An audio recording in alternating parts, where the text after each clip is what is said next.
Hi guys, it's Oblola here. You're welcome to Lane by Oblola. So I thought to update you guys on the immigration changes happening recently. Now most of it have not been published. There are rumors, there are news that have been carried around, but most of them have not been published on the UK website. Yes. Now firstly, before now, people who have a skilled worker visa, healthcare professionals, basically doctors, nurses, which other people, carers, healthcare assistants could work for an extended hours of like limitless hours after their normal work. That is, if you have like say 37.5 hours to work in a week, you could work as much as you want to work aside those normal hours that has been contracted to you. But now there's been some changes to this, and most of those changes started with when the new Prime Minister list just came in, and there's just been so many talk about immigration, this, whatnot, and just so many things. Now, basically, you won't be allowed to work so much again.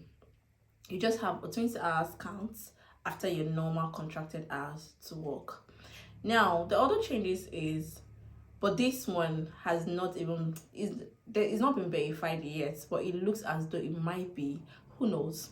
Now, if you have a study visa, it's likely that the number of dependents that you can bring into the country before, you might not be able to bring in that kind of number again. That is, it's been reduced. So we do not know how, like, what it's been reduced to. Maybe it's been reduced to one person, just maybe your partner alone, or just your partner and your child. Now most of those changes are coming because there's just this increasingly pressure on the NHS service. In the UK here, the healthcare is free, but for some immigrants, aside those who have the healthcare worker visa, you have to pay your health surcharge to be able to access this free health services. But regardless, the pressure recently on both the nurses and doctors, the facility itself has been like, it's just been something else. So I think that the government are trying to see how they can reduce the number of immigrants they are allowing to come to their country, maybe just for a specific time, to see how things can you know balance up again before they continue active recruitment. But I'm just saying this based on the rumors. They are not yet fact. Well, sometimes it's good that we listen to these things. So just in case you have a study visa that you are still processing, I'd like you to, just be fast on it, be fast on your healthcare worker visa. With new governments come new changes in immigration law.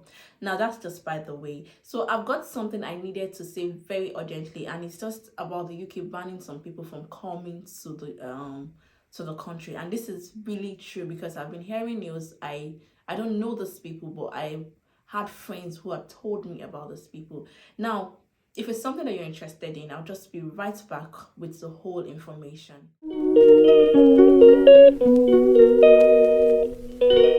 Okay guys, you're welcome back.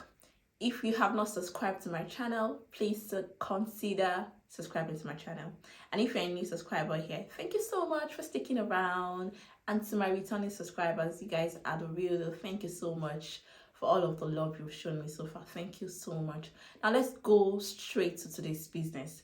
Now, there are reasons that people have been banned. People have getting banned, especially with, like I told you guys, it's like the Home Office are now looking out for people who are breaking immigration laws, and I do not want any of us to fall into this trap.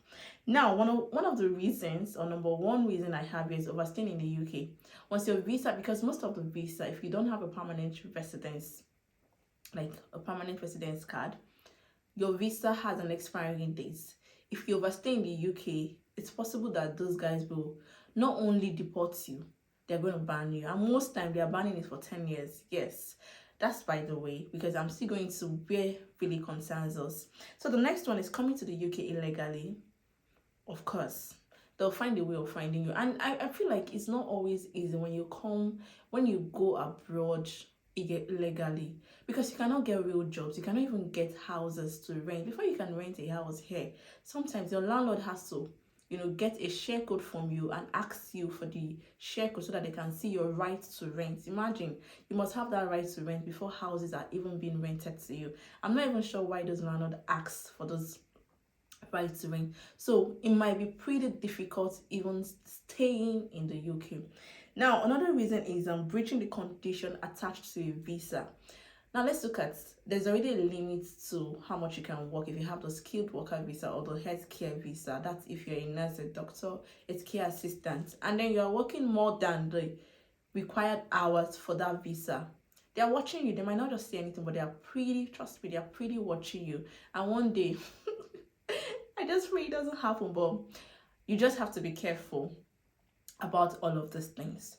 Now, providing false documents or information in a visa or other immigration application. And this is even where I am going to, providing false documents. Now, I know two people, I don't know them personally, someone told me about them, that were banned from coming to the UK, and this is because they provided false documents whilst they were in Nigeria. Like, they were trying to apply. I'm not sure which of the documents was false. For the first person, he provided a false document.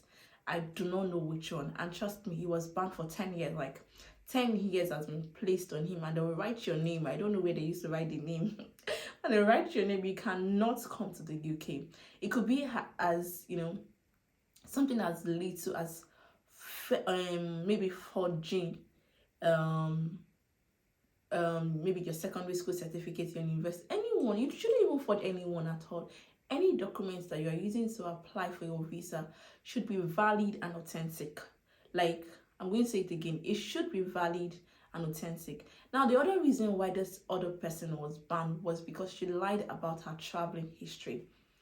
There is really no need to lie about this traveling history, especially when you're coming to the UK. There is really no point. I don't think they care about your traveling history when you have a real, like, if you have a real visa.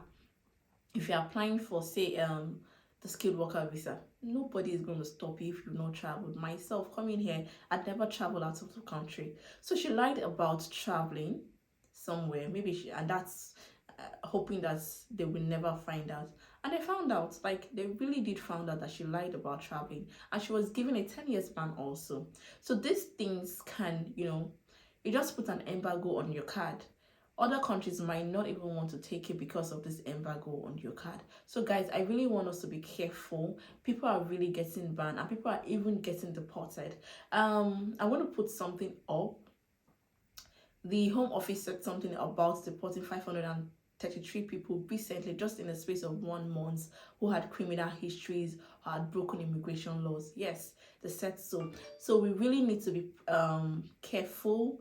Please, there's no point for all of you getting fake documents, and just do the right thing, and hopefully one day your dreams will also come true. So that's just, I just wanted to do the update on the immigration laws and all of this banning issue, because when I heard about it, I was not so happy about it.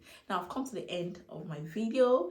I hope you enjoyed it. Please give it a thumbs up, and you can share with your loved one. So I catch you guys next time. Au revoir. Bye.